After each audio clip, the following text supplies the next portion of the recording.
Calling and Hunting Turkey with Bill Harper.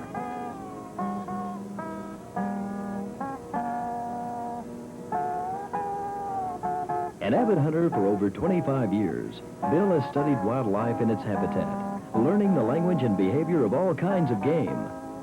Bill has been teaching the art of game calling since 1968 and sharing his hunting expertise with hunters throughout the nation.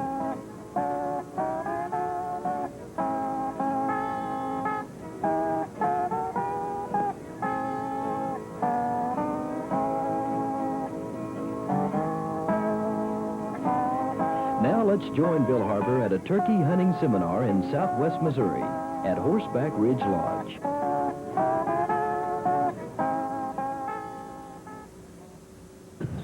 You know, I've been hunting since I was 10 years old. I've had a lot of exciting moments and some excellent hunts. But you know, the most fun and the best times is when you can share the great outdoors with someone. So I'd like to take you folks and show you some of the things I've learned about turkey hunting in the last few years.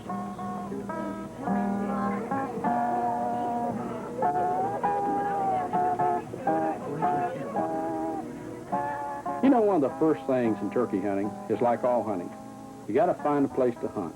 And one of the best ways I know to find this answer is write your Fish and Game Department in your local area, or write the National Forestry Department. Get you maps of the national forests that are available for hunting. Another good way is to write the National Turkey Federation. This is an organization that's been put together in the 70s.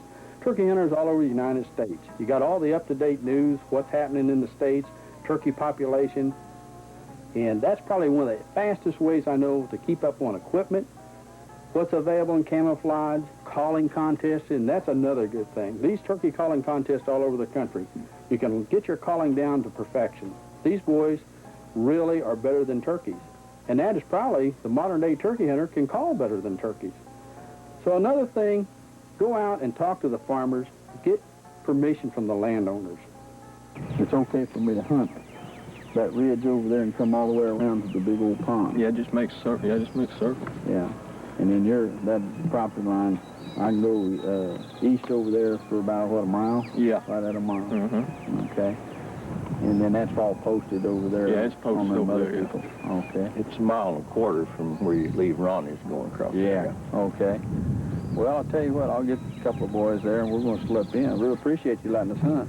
And, now that we have a place to hunt, what is some of the equipment that we need for turkey hunting? Number one, we need a good set of camouflage clothing. We need a cushion, we need a compass, we need a topo map of the area that we plan to hunt, which you'll find out further in the film why this topo map is so important, and we keep mentioning it. We need a good gun or a bow and arrow, whatever we pursue the turkey with. We're going to need maybe a decoy and a good pair of boots. And when I say a good pair of boots, you're liable to walk 5-15 miles a day turkey hunting through water, rain, and it's never nice when you're hunting turkeys. So weather plays another big important role in turkey hunting. So keep you some sort of rain gear available, camouflage if you can. And when we're talking about clothing, you don't have to go out and buy you 100% camouflage clothing. If you have a dull green or brown or grays or black clothing, this is fine.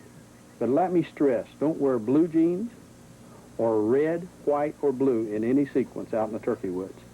So let's take a little look at some film here of why we don't want you to wear red, white, and blue in the turkey woods.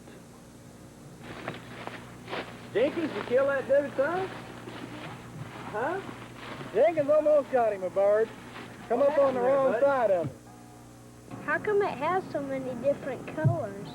Jenkins, you heard us talking a lot about safety on this turkey hunting, and we've told you not to wear anything red, white, and blue. Well, here's the reason why. These turkeys' heads, you can see the red, the wattles, how red they are, and the blue all in here around the neck, and the white here on top. That's the three colors of a turkey's head, and that seems to be the most dangerous colors that a fella could wear in the woods, and you want to stay away from those. So you don't want to be wearing anything as red, white, or blue while You you're got a white hat sitting on, your old head's bobbing sitting there, and then when this turkey's coming in, people's looking for that white head. That's right, and we want to stay away from those colors to be safe, because you don't ever know when somebody's going to see a white object going through the woods and pull down on it and shoot. Brad, we can stand around here talking about this thing all day, but we got a couple hours left here. I think y'all take us try to get Jenkins one. What do you think? We got time. Let's go see if we can't get another one to gobble. Get ready, What do you Brad. think, Jenkins? Watch him rock. There you go. You think we can maybe get another one up for you? Yeah. All right, let's find out. Now, as you've seen in the film, and you can see the turkey's head, I want to show you one more demonstration with a man wearing a checkered shirt with red, white, and blue colors, coming in on what he thought was a turkey calling, and it was another hunter.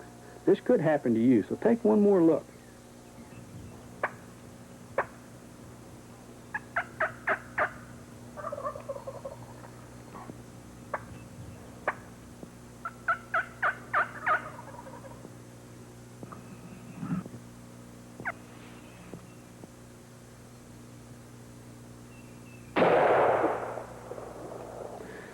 You know, we're not trying to scare you folks, and we don't want to just keep preaching this safety.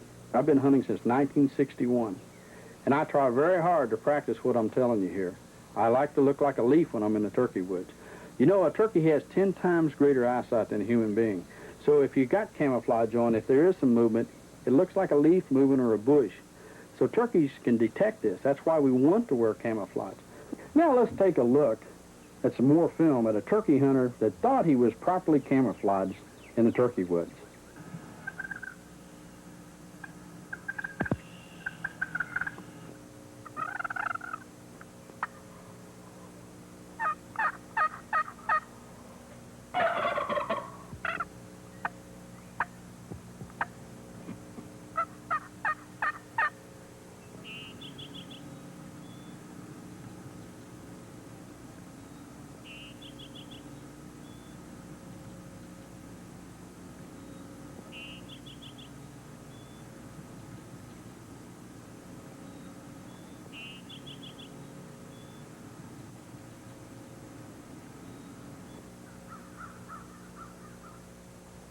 As you could see, the turkey was right in there, and the turkey hunter looked very camouflaged. But one thing, his face was showing through the face mask, an opening.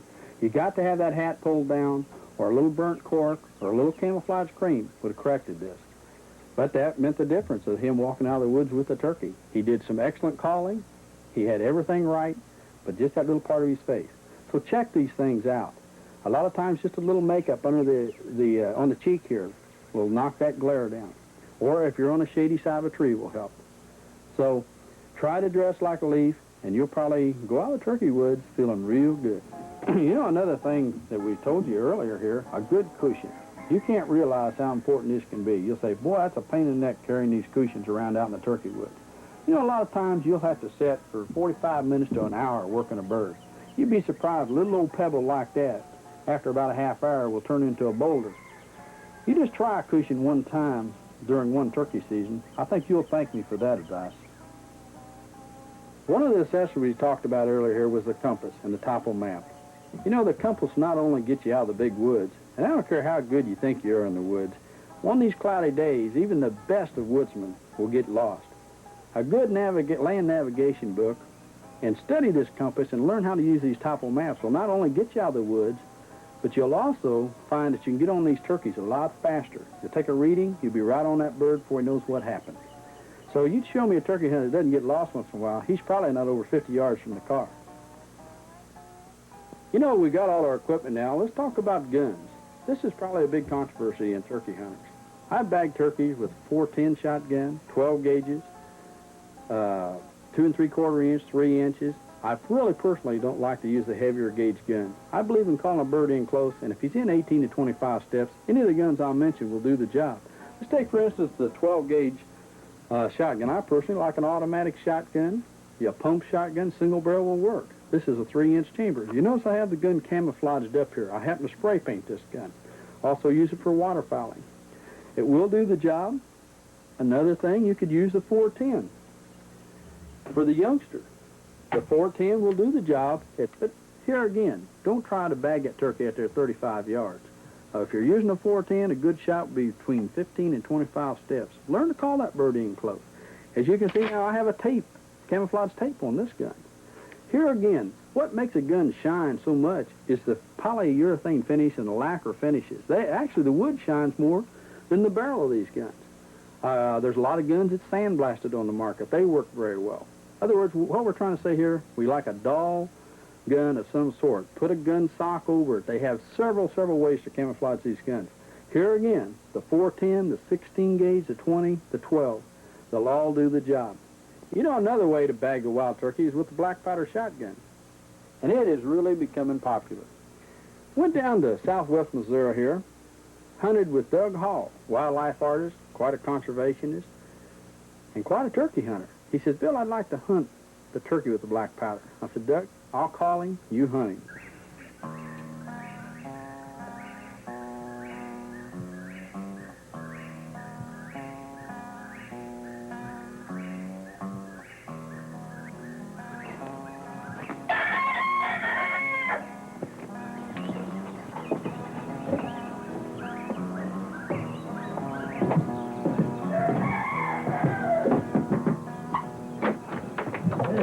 Bill, you ready? Yeah. What's this, your watchdog? Uh-huh. Tell you, watch where you walk here. You know, you can get your hat all messed up. Uh-huh. Hello, there's your hat. Bud. Let's get some.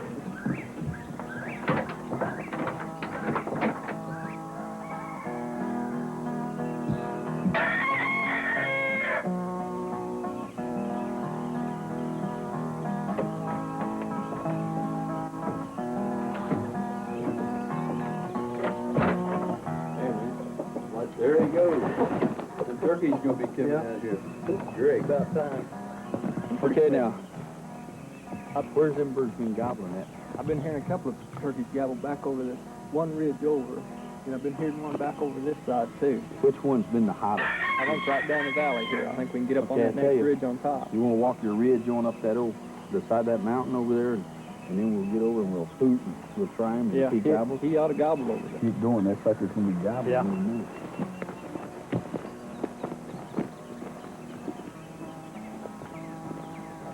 Been hearing one gobble back over on this ridge over here, but it's about a half a mile over there. I tell you what, he's probably there. You heard him last night? Uh-huh. I'm going to walk on up here and I'm going to hoot. You listen for him to gobble, because he'll probably gobble right at the end of the hill, okay? Okay.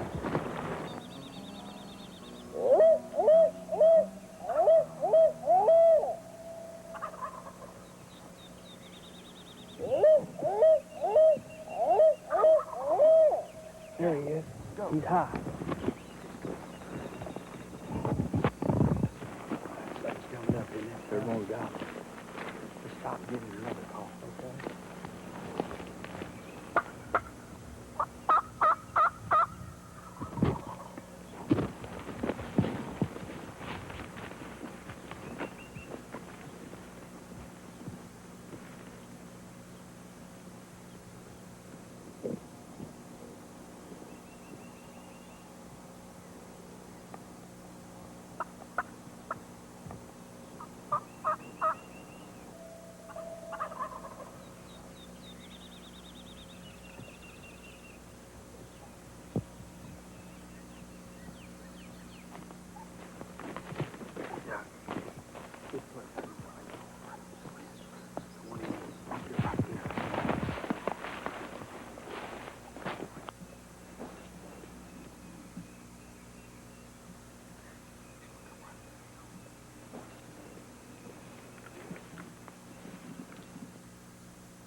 Good show.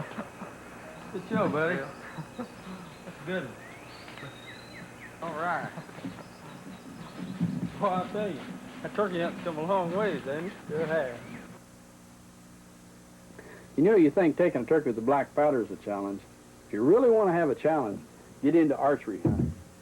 Bow hunting for the wild turkey has to be probably one of the biggest challenges that I've ever tried. I've hunted the whitetail with a bow. That's not so bad. You're in a tree stand. But you get out on ground level in the spring season with an old turkey and strut coming in and cautious and watching every move, trying to pull on the wild turkey has to be one of the hardest things I've ever tried in the last 15, 20 years. Now, I personally like a compound bow. Between 50 and 60 pounds works real, real well. There's a lot of things that we've learned through the years that we can help you. We like a compound bow because a lot of times you have to hold that bow for maybe 15, 20, 30 seconds. About as long as I can hold one's about 60 seconds, and my arm starts feeling like a rubber band. You have to wait for that turkey to go behind a tree or turn away from you. That's a good time to make your pole on the bow. Another thing that we like to use is a game tracking device. This device has got a silk string. You'll put an arrow into a turkey. A lot of times he'll go off through the bushes or he might fly. I imagine there's 150 yards of string on this thing. And it will help you. A turkey a lot of times might go 100 yards, and the kill zone is very limited on the wild turkey. You have about 3 spots, so you have to have the bird close. Another thing that we like when we're hunting a wild turkey is an arrow that has a game stopper or a washer, a lot of the bow hunters talk about. You put this behind the broadhead. It keeps the arrow in the turkey, because the arrow will go right on through a turkey a lot of times, be a clean shot, and the bird will fly off. But you got to get the bird in close. Now, if you are hunting a bird from a tree stand or a blind, it's still difficult because you got to make that good shot. It's a lot easier because it's like ambushing, but here again, the kill zone is very limited. A decoy works very well. In archery hunting, we use a decoy quite often. A lot of times in my staff, we'll hunt 3 hunters with the bow. Put the decoy in the middle, it's a triangle. That way, one of us will get a 20-yard shot at the bird. Even with 3 hunters, it's still a big challenge. That turkey can move so fast. Let's look at the film here now and see what happens 90% of the time on most wild turkey hunts with archery.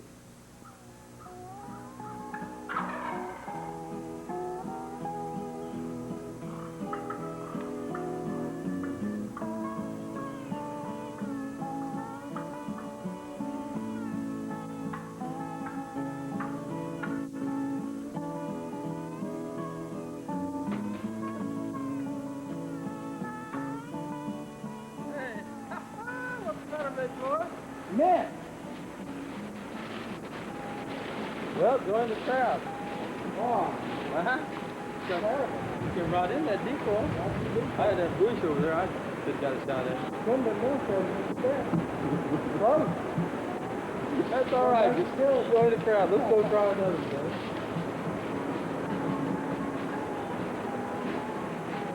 As you can see, we was hunting with a decoy in this archery situation. I very seldom use a decoy in gun situations. Now, there is some rules I'd like to pass on to you about decoys. Decoys are so realistic today. They look like wild turkeys out there. And you'd be surprised how many guys will actually stalk up on a decoy. Now, I'd like to show you a situation. What happens if you set a decoy in a heavy brush area?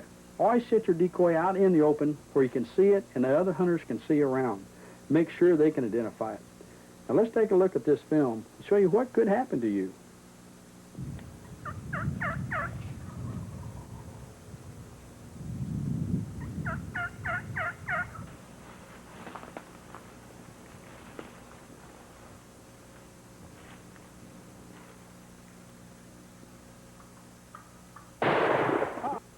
I know a lot of times you don't think about it, but you'll put that decoy down because you're in a hurry, you're excited, but take time to find an open area. Now, the foliage will change so rapidly during a turkey hunt. It's like when we started hunting a 3-week period. The end of the 3rd week, it was full foliage out, and as you can see, I'm setting decoys earlier, and it's a lot more open. So as the foliage gets thicker out, then pay very particular attention to where you're setting these decoys. Now let's look how I like to personally set a decoy in a hunting situation. Make it look as natural as can, kick up the leaves, look like a turkey scratching there.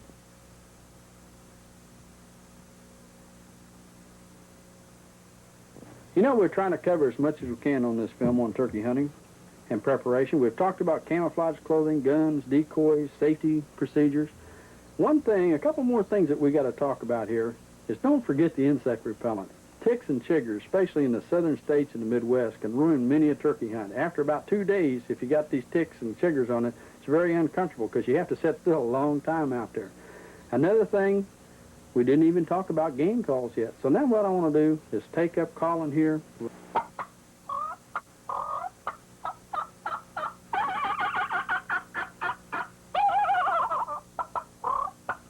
know, all those sounds are coming out of a piece of aluminum and latex with a little tape on it. Probably the most popular device in turkey calling today. Everyone wants to learn how to use the diaphragm mouth call.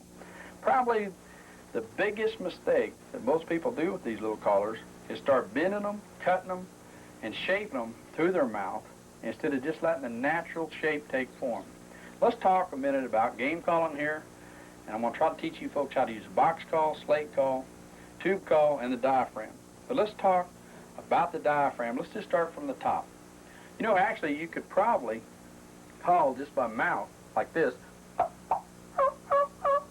probably bag the wild turkey. Calling's probably about 30% of hunting the wild turkey. Hunting knowledge and knowing the woods and know what that turkey's going to do is the biggest part. So you don't have to be a champion caller to learn to call. What you know how to do on a call is a lot more important than being how good you are on that call. If you're doing some simple calls but doing them right, that's the secret to turkey calling. So let's take the diaphragm call here.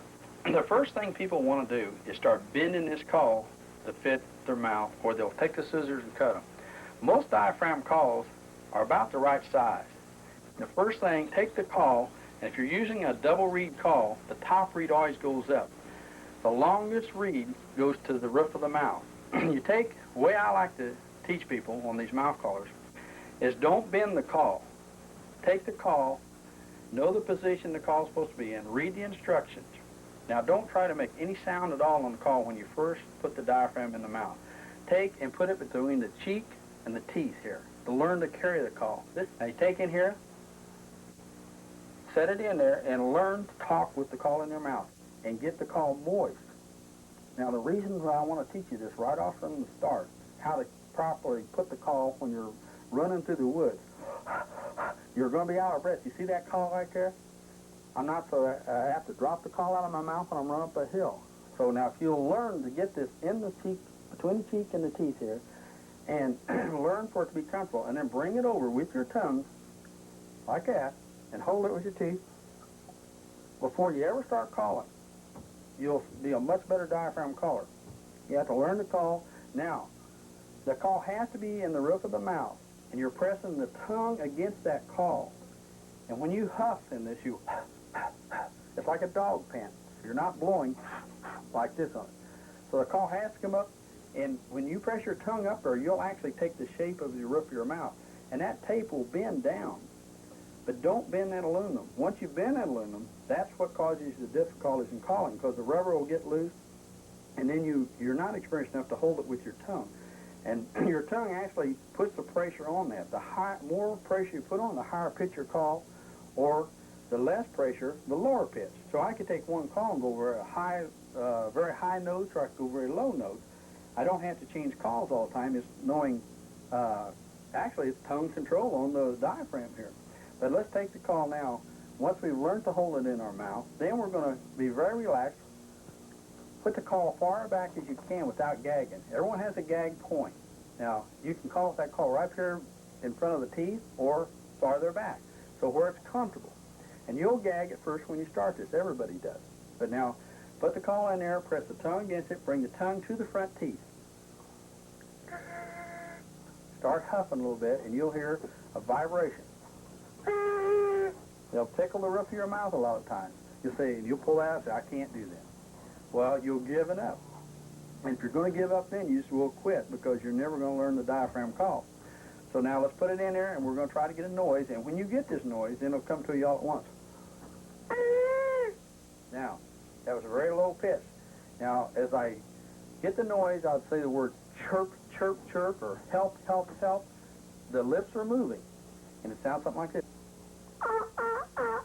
Don't matter how good you sound right then, you're learning the sounds of the diaphragm. Now, we'll start out low pitch, and then we'll get a higher pitch on the call, and we'll show you how to bring the tone up. As you can hear, the more pressure I put, the higher pitch the call comes. Now let's try to put the pressure on the call and huff real loud, trying to imitate a red-tailed hawk. Now what you're doing there, you're putting a lot of pressure on that call. Now you might not ever call quite that loud, but it shows you the tongue pressure. Now once you get that, now start your chirp, chirp, chirp, drop the lower jaw, relax. Most people are too tense when they're trying to call. Let's take a simple little call, the mating call of the turkey, and here again, practice, go from low to high, and practice the rhythm more than the sound.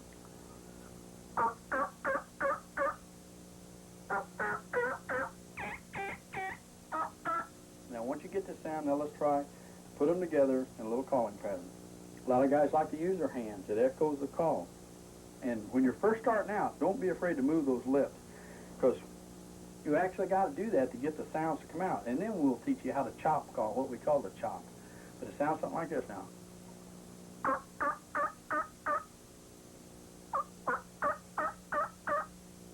If that's all you ever did on a call that could do it well, you'd probably get a turkey. Now, let's talk about the putt and the cluck of the turkey. And here again, it's just popping the lips, the putt of the turkey.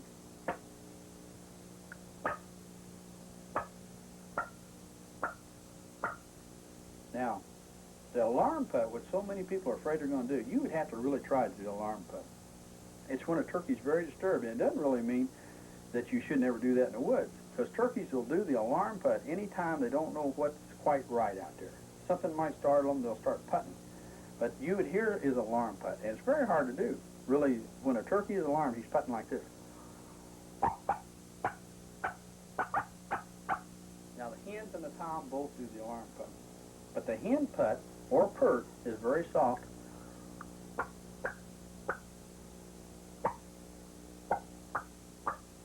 Now, hen turkeys putt, gobblers cluck.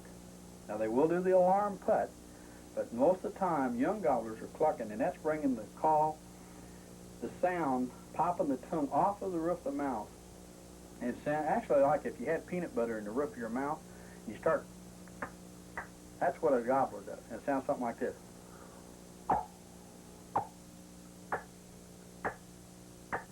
Now, young gobblers will do that a lot of times. In fact, a lot of times a gobbler will be clucking coming into a guy, and they'll think it's a hen coming in. And there is a definite difference. I'm going to do both of them and try to show you the difference here again. Now, pay attention to the putt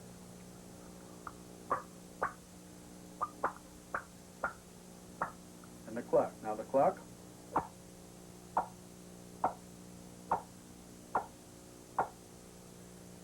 So a lot of times you can cluck those little gobblers in. They might think it's another young gobbler coming in. But a hen is usually very soft, and then we'll get into the purr. Now, gobblers purr, hens purr. If there is a feeding situation, they'll both be purring. But during the mating season, the old hen will purr, and you can gurgle a little bit in the throat and purr. A lot of guys do, but the simplest way I found for the beginner is flutter the lips as the air is exhaling. Now, let's put some putts and purrs together.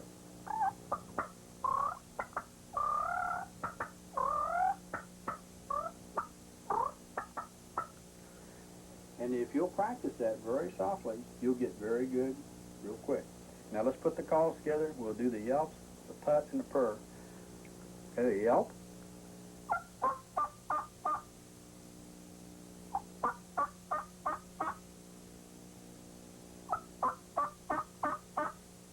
Turkey answers you with the gobble call. Go into some putts.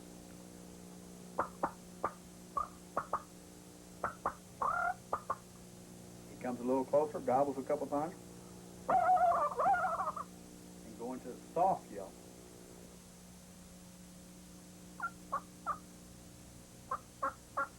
Now the bird gobbles again. Usually get that shotgun up and you'd probably be on your way to having a bird. Because too many people, once they learn to call, they got to call every time the bird gobbles. And really, I want the bird to hunt me. So now let's take, and I'll show you, the only call that I would give after he's in close would be a very soft little putt, and it would be this soft. I wouldn't use my hands because I'd have that gun up there. I'd be going. Maybe a little soft yelp. And here again, you don't have to be perfect on this. Now let's get into a cackle. You've heard of cut calls, cackle. You're going to read about 100 different variations of calling. Most of this is done in calling contests. So let me give you some cackles and some variations of lost call. And it's all just a series of yelps is what it amounts to. Putts, cackles, yelps is all the basics. So now let's start a yelp. Now let's drag it out for the lost call and try to put some feeling on it.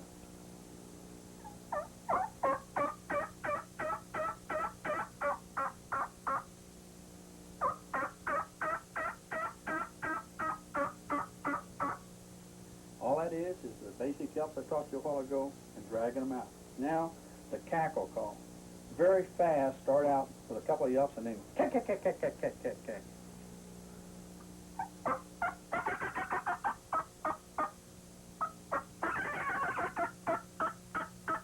Now, I'm using a little raspy call here. We could do these thing calls on a double reed call, and it would sound a little higher pitch, and it really doesn't make any difference if that call's raspy or high pitch. A lot of times I'll switch calls. When you get a heavier reed, it takes a little more air. So now this doesn't take very much air at all. This is a light, my late 20s. Very good call for the beginner.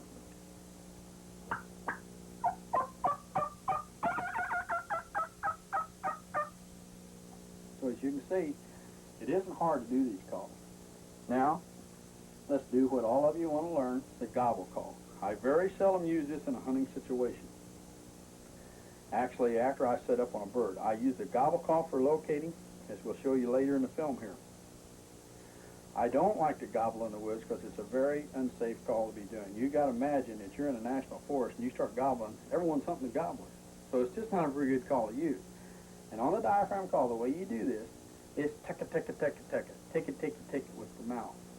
And start out with the tree gobble. Get louder.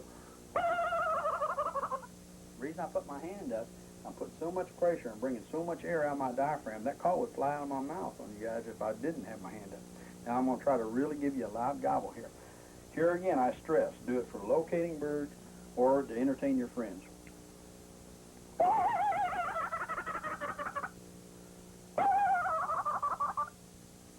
The gobbler yelp, a lot of people say, is you got to have a real low pitch. I've heard gobblers yelp high pitch. The only way through the years I've found the difference is a gobbler is a little slower on these rhythms, but I've actually heard hens and gobblers sound pretty darn close to the same. So I'll try to give you a little gobbler yelp here.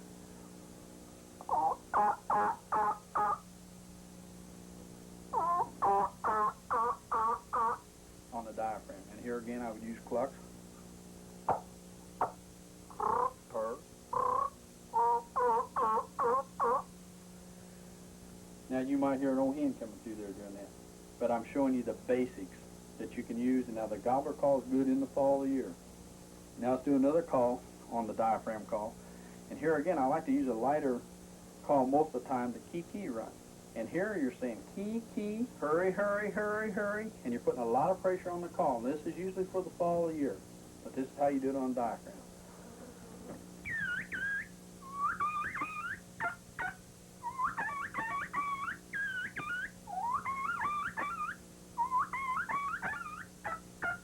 Couple little yelps in. Now let's do it on the raspier call.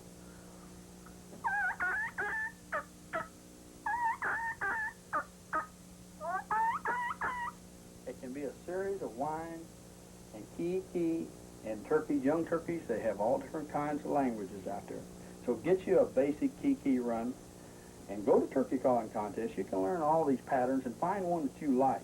So go out and listen to the turkeys this fall, late summer and fall, and you'll learn these whistles.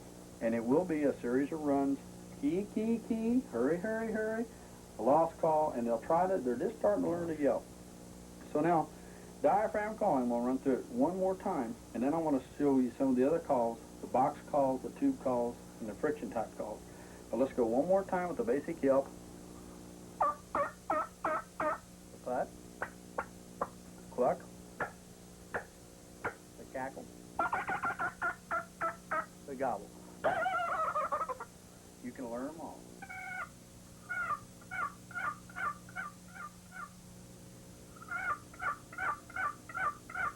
You know, if that's all you ever did on the box call, and you did it right, and what you did was right, just a few simple notes, you could probably call in the wild turkey. The turkey's not all that hard to call, but just remember, practice over and over and over. For instance here, let's take the basic yelp. 3 or 4 notes, you'll usually get the turkey aroused and have him headed your way, gobbling. Then a little cluck. Sometimes that's all it takes to bring the turkey right on into you in full strut. Okay, the cackle is just a very fast series of yelps, starting out slow and getting very fast with it. It sounds something like this. We'll do it again here. You just the cluck, the cackle. Okay, now the yelp. You can do this very softly, very loud. It depends on the hunting situation. Most box calls have 2 sides. This side over here might be a little lower pitch. And I really, through the years, haven't found that it really makes so much difference if it's a low-pitched or a high-pitched yelp, whether you were using a diaphragm mouth call or a box call. It's the rhythm of calling. So practice your rhythm. Now, as I said, there's several box calls that we can use. This just happens to be the hinge lid type box, and we have a rubber band on here now. For instance, the gobble, which a lot of folks want to learn to use the gobble call. It's okay for locating birds, as we'll discuss further in the seminar, but I don't like to gobble out in the woods. It is a dangerous call. But if you'll turn the box call over on this particular model, the Model 870, and shake it, you can get a gobble, or you can take it in the hand like this, coming down like a rubber band, the wood going back and forth across the lips of the call. Another call that you can use with the rubber band is the cluck of the gobbler. A lot of times, the young gobbler coming in, that's what you'll hear. Now, the hen is a pert or cluck, very soft. So now let's take another type of box call, which we've developed through the years here. And we'll call this, actually we call it the pocket box. Here again, it's a friction type caller. You have 2 lips on this call that you have, which would represent the lid in your hand. Now let's do the same basic yelp, and you hold the call between the thumb and the 3rd finger, and use the index finger as ballast. And you come in here, now let's do the yelps starting off very softly. As you know, there's a lot of rasp to this call. Personally, I like a lot of rasp in my calling. In a diaphragm call, I like a lot of rasp. You can do it very softly. Here again, 3 or 4 notes. Now the purr of this, on this particular call, which is easy to do, you just bring the finger up along with the edge of the striker and pull the box across it. You get the purr. Now the purr is a lot harder on the hinge lid. You can, with practice, you can do it. But on this little call, it's very deadly. As you notice, I'm pulling the finger up. You can watch the finger move. And a lot of times we'll pull that call up and then cluck. Cluck. Okay, now the cluck is just a short jerking motion. You can actually get a double cluck there by hitting the box and pulling it off. The cackle on this, I like to start with the top lip down and come the other way with the call. Works very well. Or you can just do a fast series of yelps. It works real well. The box call is deadly in the art of turkey calling. And like I say, there's various types of calls. There's slate on the lids of them. But basically, get one that's got a good sound on it. Keep the call chalk. Chalk is very important, especially in the box, little pocket box call. And they will call the wild turkey. And with this call here, you can actually gobble. That's why the double lip. You come in here and you shake the wrist very rapidly. And right here, it doesn't sound quite like it will if you was 50 yards out in the woods. And that will fool the old turkey a lot of times. The answer, here again, I use this for locating, not for actual calling. Now, these two calls work very, very well. And it doesn't really matter what type. It can be a very fancy call. They all have one thing in common. The sound is the important part. Keep your chalk on the lid of the box call. The rubber band type, usually your call will work better bringing the call without the rubber band tension on it when you're doing your yelps and your clucks. Use the rubber band when doing the gobbler cluck or the gobble. But there will be a lot of turkeys bagged with this type of call. You're moving, you have to have the call down. Say you're in a hunting situation, get that call down behind a log or something. Don't call when the bird gets in close. That's one of the problems, disadvantage with your box call. Another one of our calls that we really like, and probably, I'd say, getting more and more popular, is the slate friction call. You sand up the slate. Now, we happen to make a striker with two ends on it. One is used for the purr, the other one's used for the yelp. Now, let's give the yelps of the call. And here again, it's just drawing little E's on it and find the sweet spot. Take the call, the yelp of the hen turkey,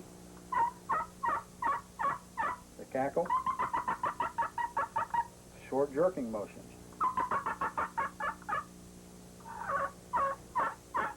The yelp. Now the purr will go to the solid peg. This is a hollow peg for the yelps, and then we go to the purr, dragging the call across, just like you was writing your name with a pencil. Get the friction going. The putt.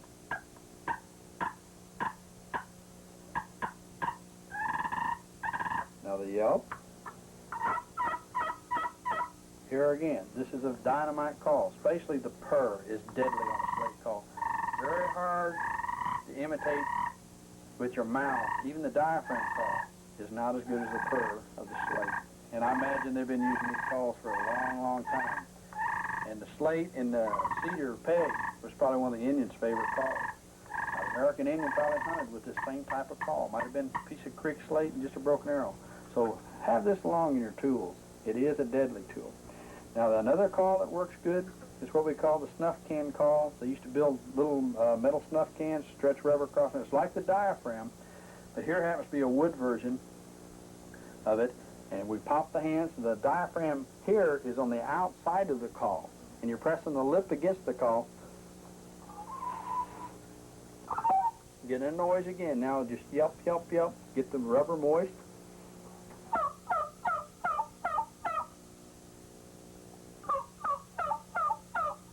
The yelp, the putt.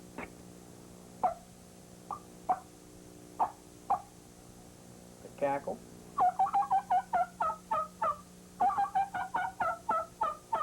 Here again, it takes a lot of practice. Let's do the basic yelps again.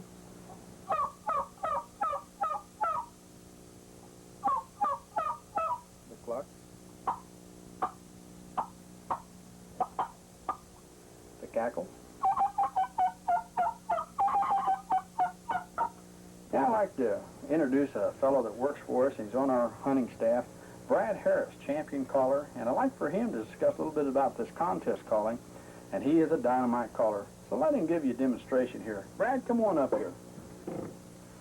Brad, I'd like for you to do some contest calling here for us. I'll give you some, start on maybe some putts and some yelps, and then go into, say, an assembly call, and just a few things. Okay, just let me call the calls off for you, and you give them to me just like you're in a contest. Okay. Okay, Brad, I'd like to hear the putt of the turkey.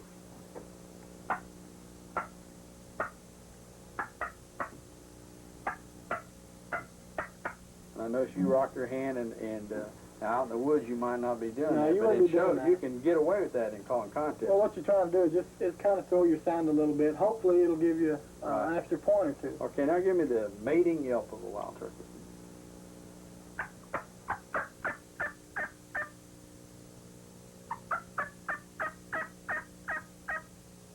of course, the rhythms there that we was talking about earlier that I stress in all types of game calls. Now let's go from the mating call to the lost call of the hen turkey, or, yeah, give me the lost call. Okay.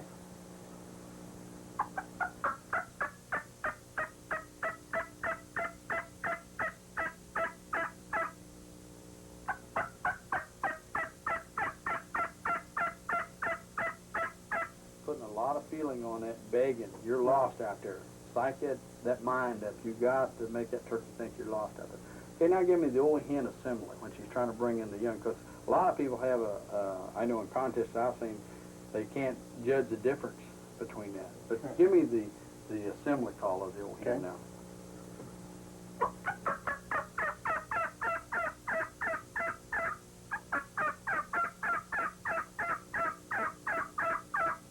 Basically, it runs pretty close to the lost call, but if you'll really listen to the tape here, you can tell the difference, especially if you're going to practice for contests. Okay, now let's get into the key run of the young turkey, which they'd probably asked for.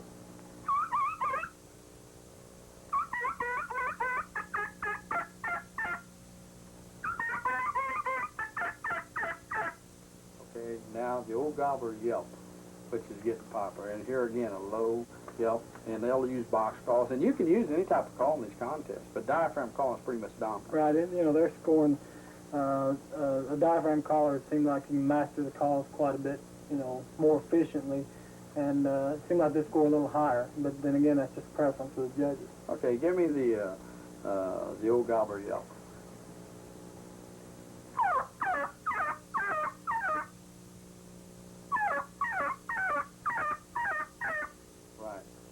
Okay, now that's basically maybe another call that I've heard a lot, the tree yelp.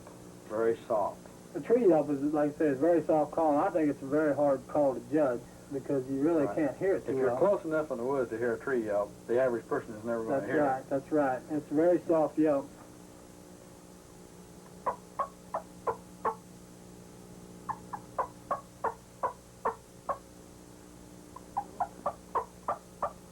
Okay, well, let's do the famous cackle. Everybody wants to learn the cackle, and I showed them how to do it. And it can, I've heard probably 90 variations of the cackle. It's just a series of fast yelps. No hen does it when she really wants to see a tom. You know, it's what we call an excited cackle, and then there's what we call a fly-down cackle. Yeah, they fly down, and a lot of times old gobblers will cackle going into the tree. A lot of people don't know the gobbler cackle. And the cackle is a really a unique call because it's used for several different, you know, it's an excited when a hen is wanting to see a tom real bad, or just when they're coming out of a tree in the morning, let everybody know they're there, or when the coyotes after turkeys, they'll fly out and cackle and just as an alarm type And if you've ever heard them old hens cackling early in the morning at daybreak, a lot of people's never witnessed that. Right. They say, what in the world is that guy out there making all the noise? An old hen. So give us a couple of variations of the cackle.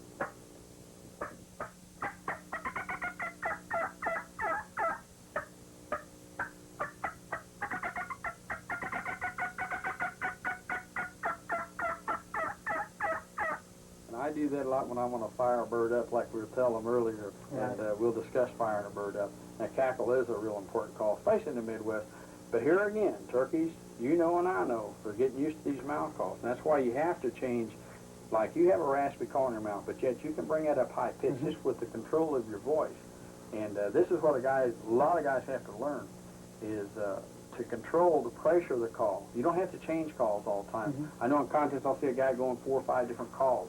You don't have to do that once you master your air control. Seems like, you know, you're calling to a judge, and right now it seems like the raspy call is scoring, and you'll hear a lot of arguments that turkeys are a lot raspier.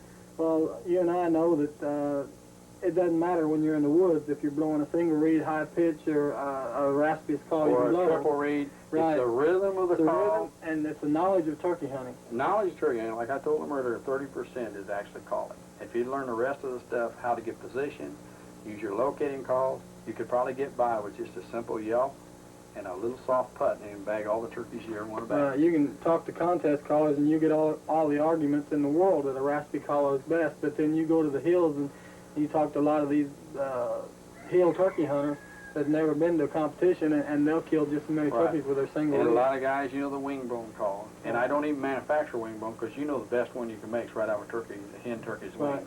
And it's glued together, you're sucking in on the call, And the time a guy would really get good on that, and I've seen some masters. They're deadly on it. You can do it on a ballpoint pen. I've seen them call turkey on a pipe stem, a straw, but it's sucking in on the call.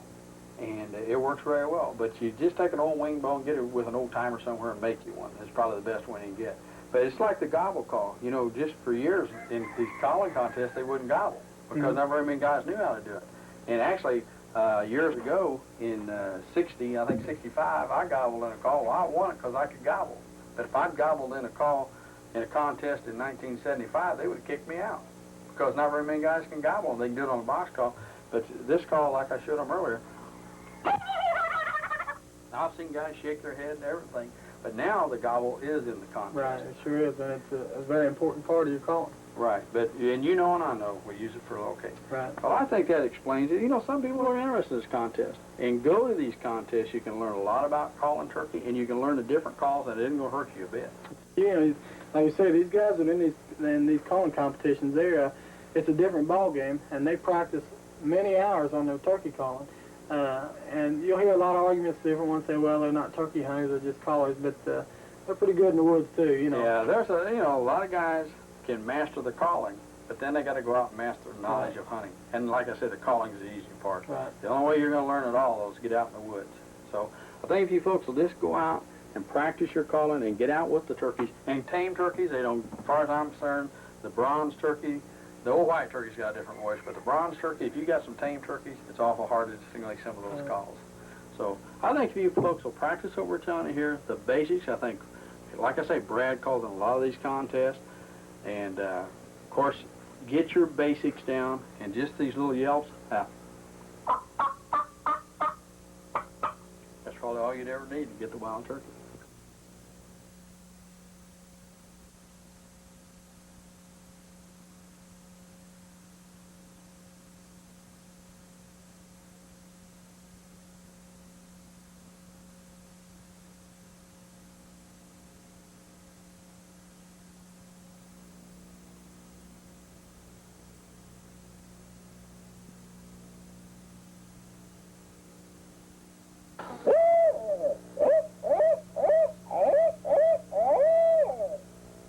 That's a poor imitation of the barred owl, but locating a bird is probably one of the top secrets of turkey hunting.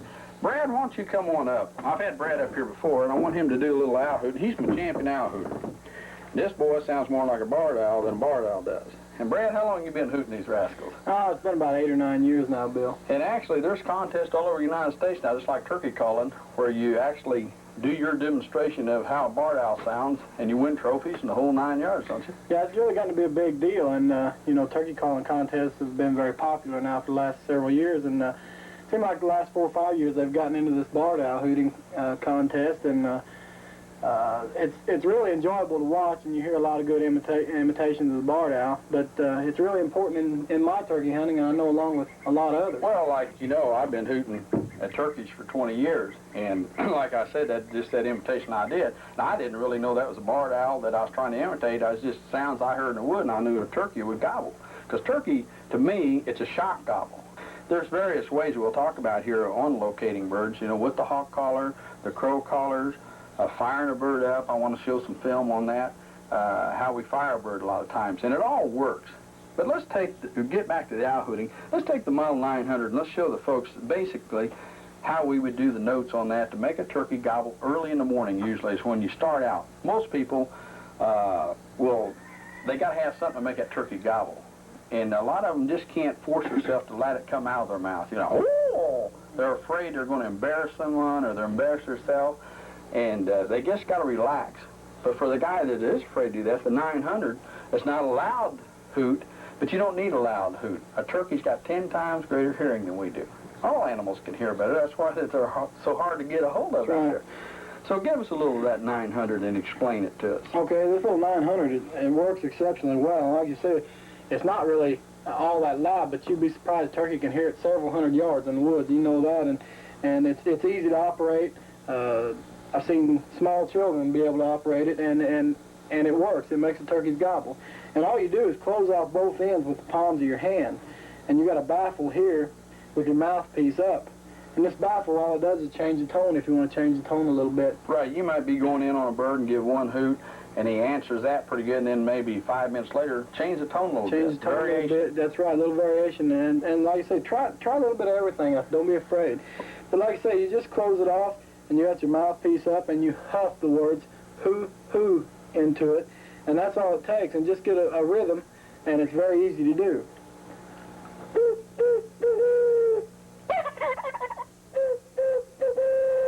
Of course, that old turkey gobble just about like I did, right in between your calls a lot of times. That's right. You got to really pay attention, because you can be hooting or blowing on your crow call or whatever, and that turkey will gobble right in the middle of your call, and you'll never hear it. Well, if you got a hunting buddy with you, like we always do, one of us will be blowing the crow call, or you'll be out hooting, and I'll get 15 or 20 yards from you and listen, because a lot of times you'll be on the end of that roll, and you can't hear that. That's right. You'll catch the gobble, and I won't.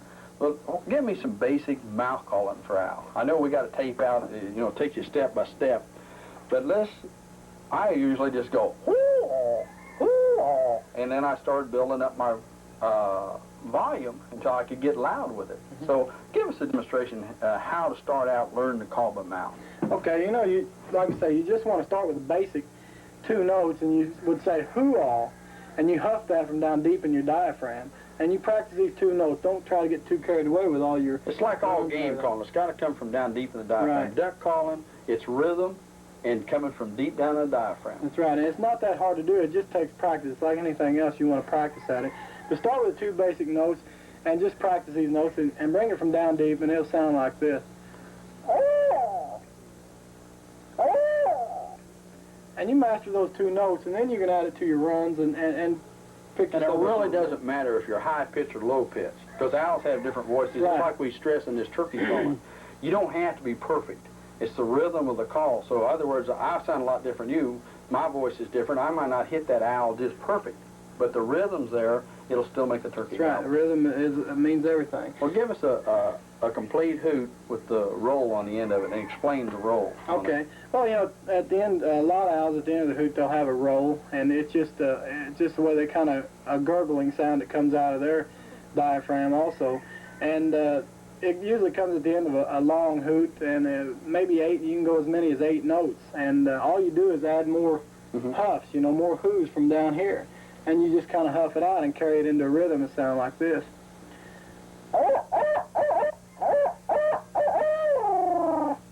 Right. You notice these roosters are crowing. They've been crowing all morning since we've been doing all this calling. And here again, I feel that we're in their territory, and they're letting us know. It's just like a turkey gobble on the hill. And it's the same thing. Well, whether you're trying to hoot in a national contest or out in the woods, give us about 3 or 4 of these to practice, and give them, say, maybe do 3 or 4 notes first time, then stretch it out and vary it so that the folks can learn off the tape here. Okay, like I said, we stressed that you just practice the basics and learn the basics first, and after you get that down, then you can go into your runs and everything. And I'll start out with just a couple of basic hoots. And start out very soft. They don't have to be loud starting out. Right. And then learn to get your volume. So start out and then progress and get very loud.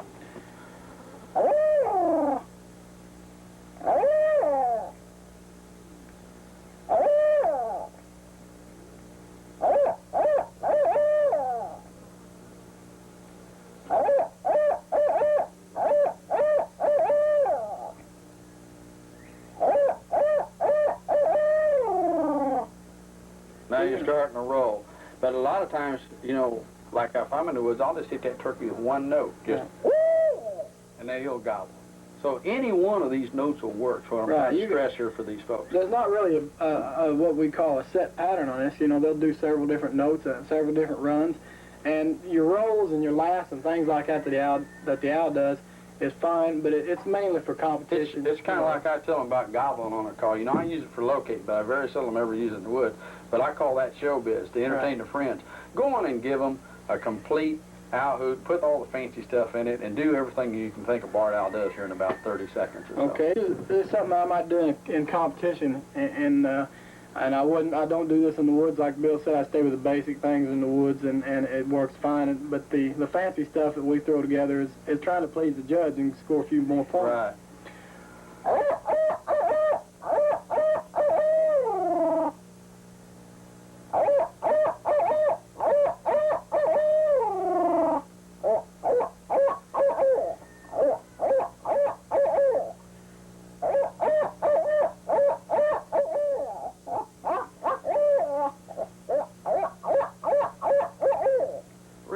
to do that. You folks can see out here how he psychs up. And that's part of calling.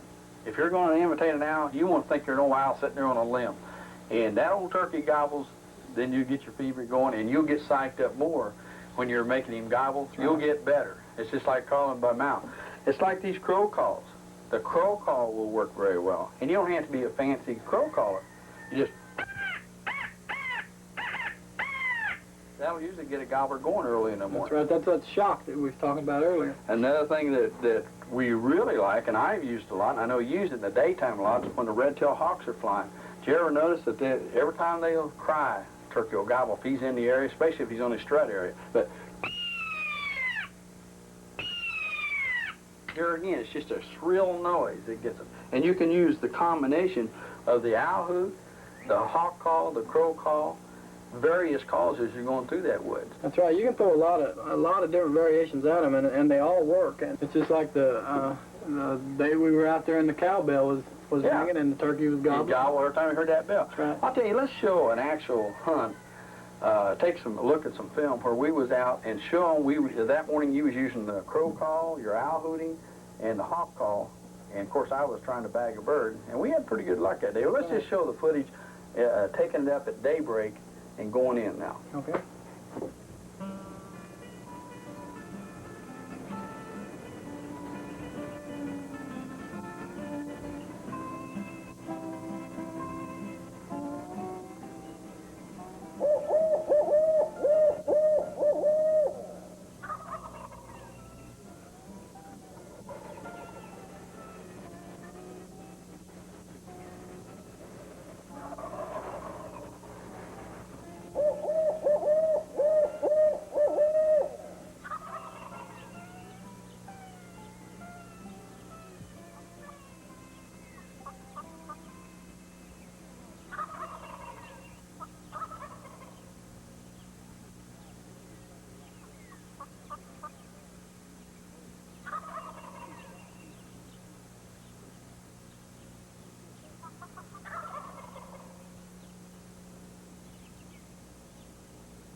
You know, Brad, that's something everyone wants to do.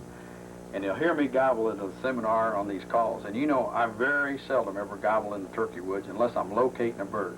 And I use the gobble call for locating. And I was very reluctant to teach people how to gobble on a call. I've always been able to gobble on a mouth diaphragm call.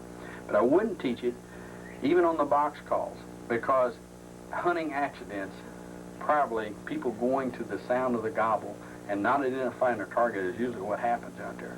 But the gobble call does work very well. And it's like calling. We haven't really said anything about locating by calling, and we'll do that. We'll call at a bird from the road, and if he we'll throw the cackle call on him or the gobbler or whatever. I usually start out owl hooting or blow the crow call. If I don't get that, then I'll go to the actual sounds.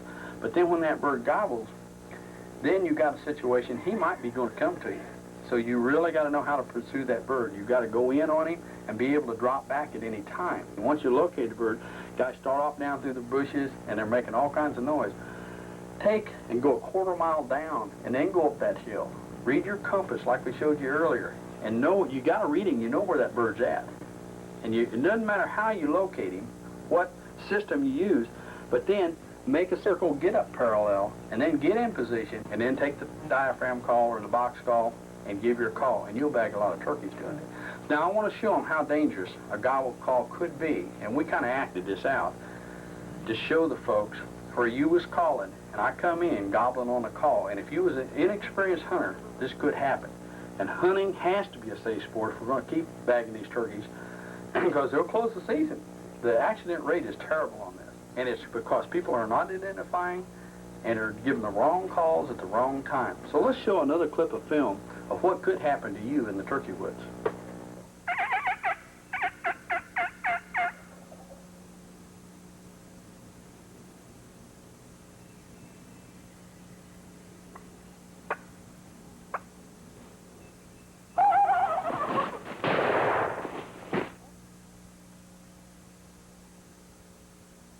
You know, we're not trying to scare you people to death out there, and we want you to be relaxed in the woods.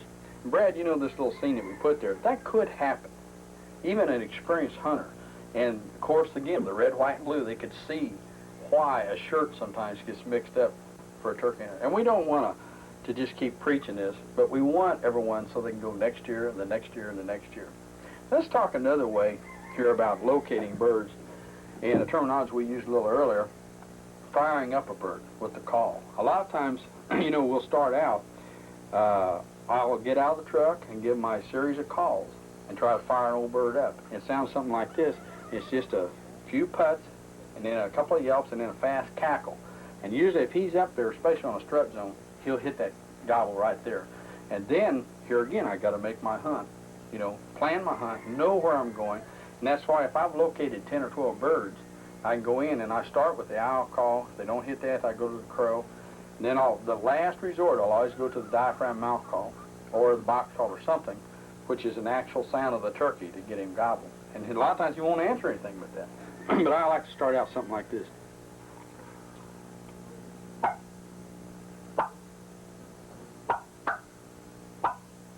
Now I always start out very soft, because he might just be out there 50 yards and he'll gobble. But if I don't get his attention, then I'll go.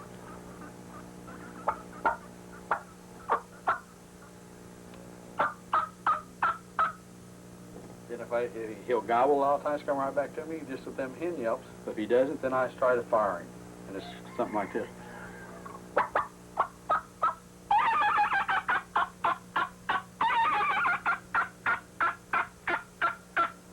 It's very loud a lot of times. Here again, I'm trying to shock him into gobbling. But it's a natural sound. Them old hens will really get fired up when they want to see a tom.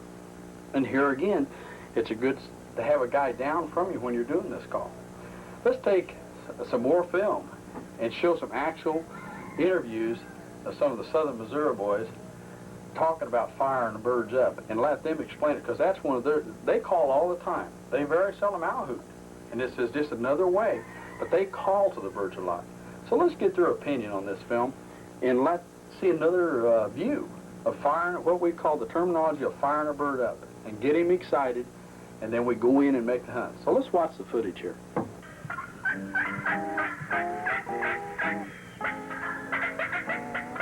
On these foggy mornings like this, a lot of times some old birds are wet, their feathers are wet, they're a little damp, and they don't feel at their peak.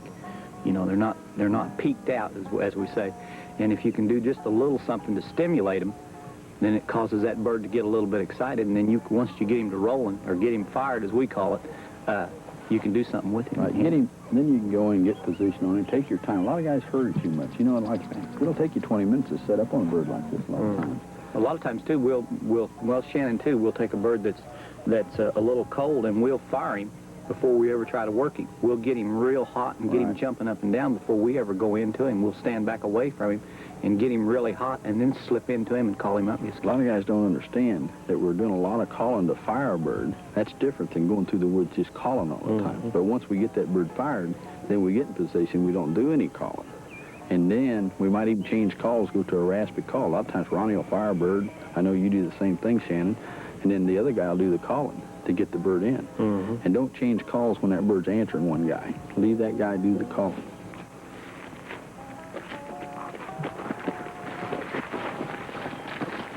You know, Brad, old Ronnie and Shannon, both there, their style of calling. Now, you know they call. They'll get outside that car and they'll cackle.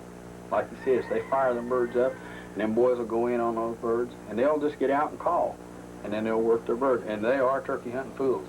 And very seldom they ever use crow calls or anything. You know, it's strictly calling. And they bag a lot of birds here, and they're top guides.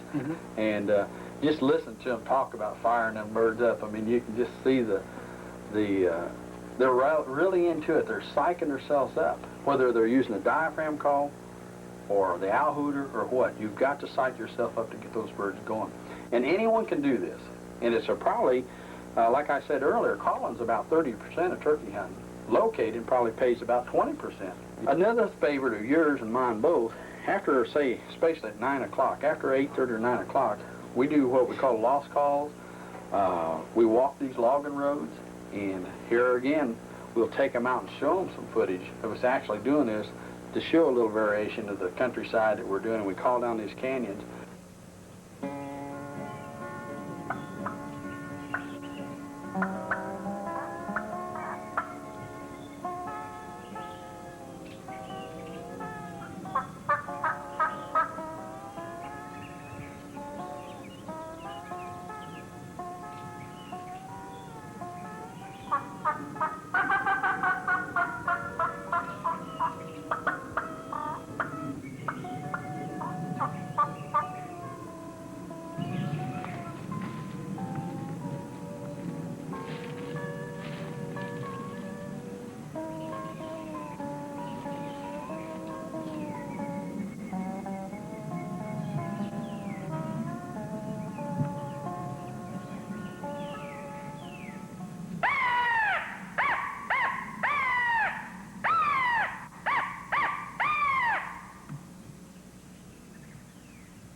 You know, a lot of times we just walk these logging roads. This is 10, 11 o'clock in the morning. Probably already messed up 2 or 3 gobblers. We'll call down these hollows, valleys, give a crow call. That old gobbler hits, you'd be surprised how much energy you can get. Just another way, that's what we call walking the logging roads. A lot of miles, and you can see them big hollows, but you want to get up where you can call down these hollows. I like to usually get 3 of them running together and call down. It really makes the old heart get started when one gobbles. Of course, then you get on position, work your way around, work your way in, then set up and start some soft calls. You'll be surprised how many birds you'll get at 10 and 11 o'clock.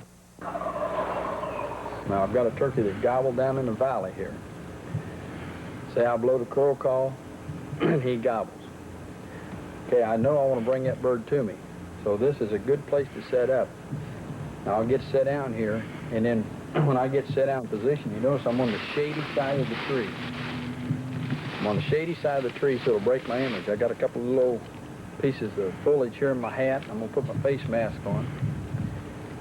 And it's an open area where I picked. I had to pick this place quickly, and I want the bird to come uphill. Now I'm going to get prepared, and I'm going to start calling the bird. And I want to show you folks, we'll pan around and show you the area, how open it is. Get your face mask on, take your time. It's real important to take your time. That bird's not going to go anywhere as long as you're not calling. And I like to hit him with a crow call. But now if he answered my call, you got to move quickly. If he's gobbling, triple gobbling, and things like that. So get your gloves on and get set and get in position and get comfortable. Now that bird could circle me and come in from behind me. That's where you got to sit still. You got to let that bird walk on by you, and it's difficult. But you'll do it after you mess up as many as we have through the years. This is about how we get set up. You notice you'll see trees that I got in between. Then toms will come in behind those trees. That's when you can get your gun up off your lap a lot of times. The bird gobbled just down in front of me. I like to get down low. I like to put that gun on that knee. Now I can move. Now, I will have trouble there. I'm going to hit that. So now I've got to move over a little bit. Now, I can come over. Check that out before you turn. Okay? Now I'm in position. The bird gobbled. I'm going to give him some soft calls. So this is how we'd call.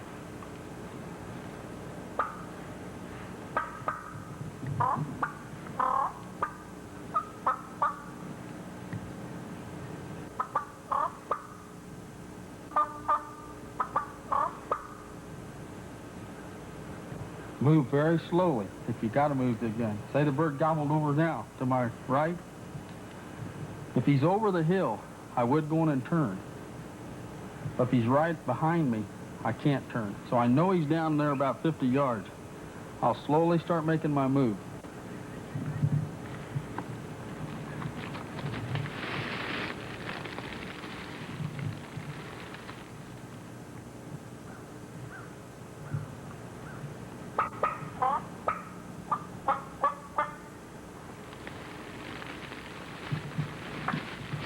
what we're trying to stress here, the shady side of a tree big enough to block my image in case another hunter comes in on me, and that would protect me. If, say, I had a careless hunter that heard me calling. So now I'd like for the cameraman to pan the area here and show you folks the open spot we're talking about. It's very important to get an open spot. You cannot bag a bird in a brush pile. Stay out of the brush piles. Get it open. That's where you have to bag the bird.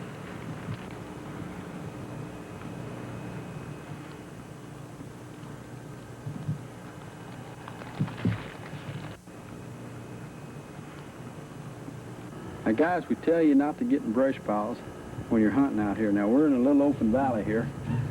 Now you think this is a good place to hide. It is, but you can't bag a turkey out of this.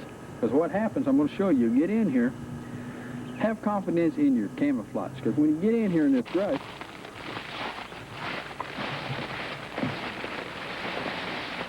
and you're in here now, and you're making noise, number one. Now you got your gun up there. Turkey's coming in, turkey gobbles from this way, and then you try to move your gun, you're hitting that brush. You can't go to your right. Now see, if I was out in the open, I could slip my gun coming, even shoot a turkey left-handed. But I can't here because I'm going to be hitting brush. So, if I can get out of that sucker without getting splinters in them and everything. But that's what we're trying to tell you. Set out in the open, have confidence in this camouflage. That's why you buy it.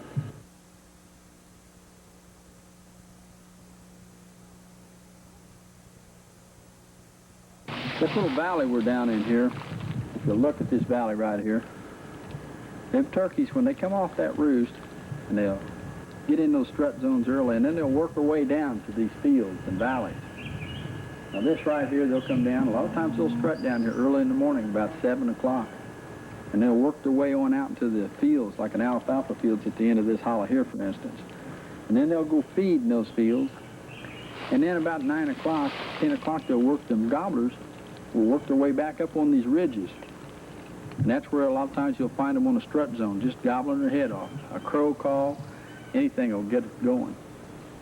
So what we like to do, we work the birds off the roost early in the morning, then we work our ways down to the hollow, and then we go back and we'll walk the logging roads and up high to try to hit these gobblers. Now them hens will stay down here, they'll nest down in a lot of this bottom land where it's brushy. So a good trick is, and a lot of times when the birds, if you're having a problem with the birds, going to them fields, we'll start out in the hollows and work our way up to the hills early in the morning a lot of times. So there's just so much out here that we'd like to show you, and the only way you can learn is get out here. Just being out today, it's just a beautiful day, and it's worth the walk. Get out, and that's how you learn about these turkeys. You know, you folks are going to be reading more and more in the next few years about the strut zone. And we've been doing it for years and years. And what we're doing, we're hunting a turkey in his rut area. And after really studying the white-tailed deer and your rutting animals, in the last 5 or 6 years, I put it together, and I found these strut areas. And they can be on shelves, they can be on a meadow, they can be off of a wheat field. A strut area is anywhere that a gobbler sets up a territory and starts gobbling, and any time of day, you can go in there at 10 o'clock and get him fired up, and he'll be in that one area. And strut hunting, what we call strut zone hunting, you probably wouldn't even have to call if you didn't want to.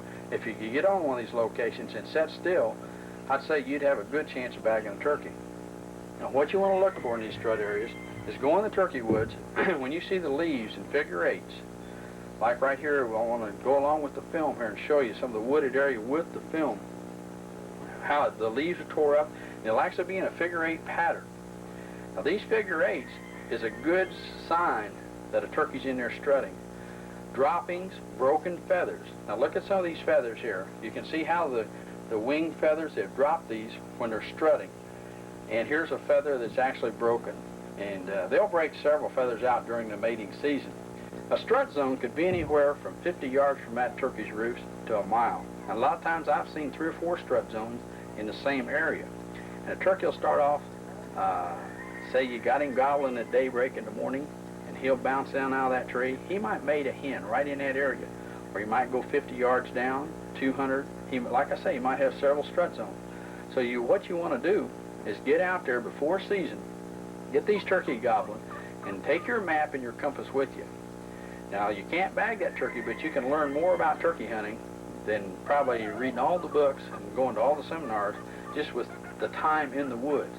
So now go out there, hoot like an owl, or whatever means to get them birds gobbling early in the morning.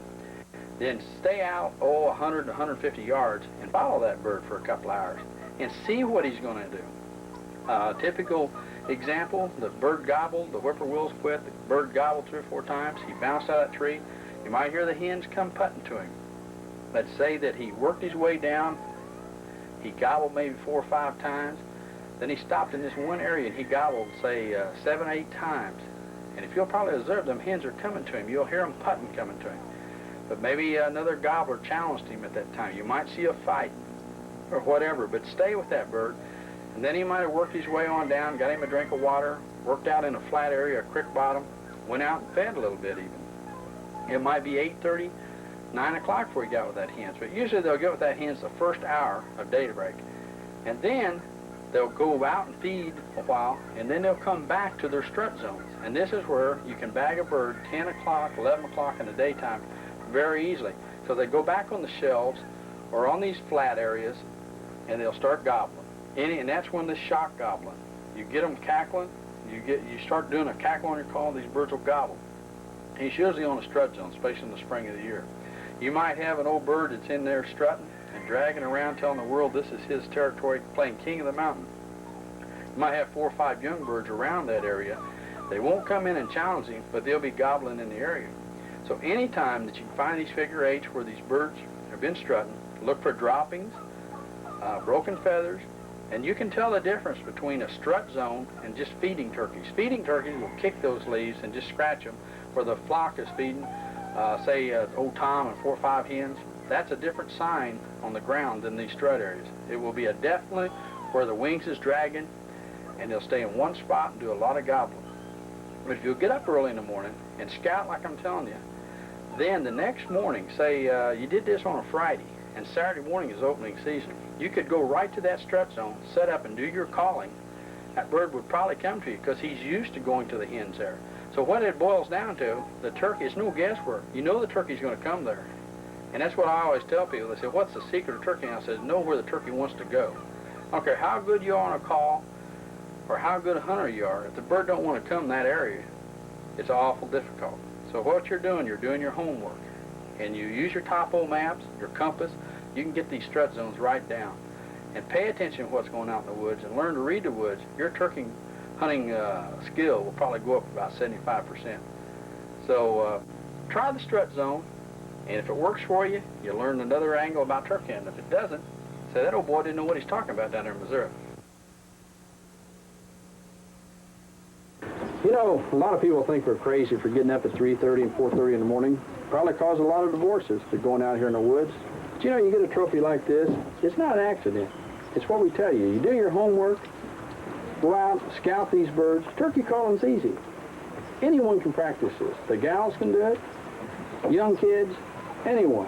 It's just a matter of learning the basic calls and being persistent. Learn to be patient in the woods. Let that bird come to you. This is a good way to preserve a trophy. This happens to be down at the cabin where we shot the black powder scene. You'll notice the bird's wings has been strutted. This is a nice bird, probably weighed around 23 pounds. About a 3-year-old bird, but it was all worth it. So you too, you don't have to be a champion caller. Just do the basics we told you here. You'd be surprised what you'll do next year. You'll go away grinning.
You got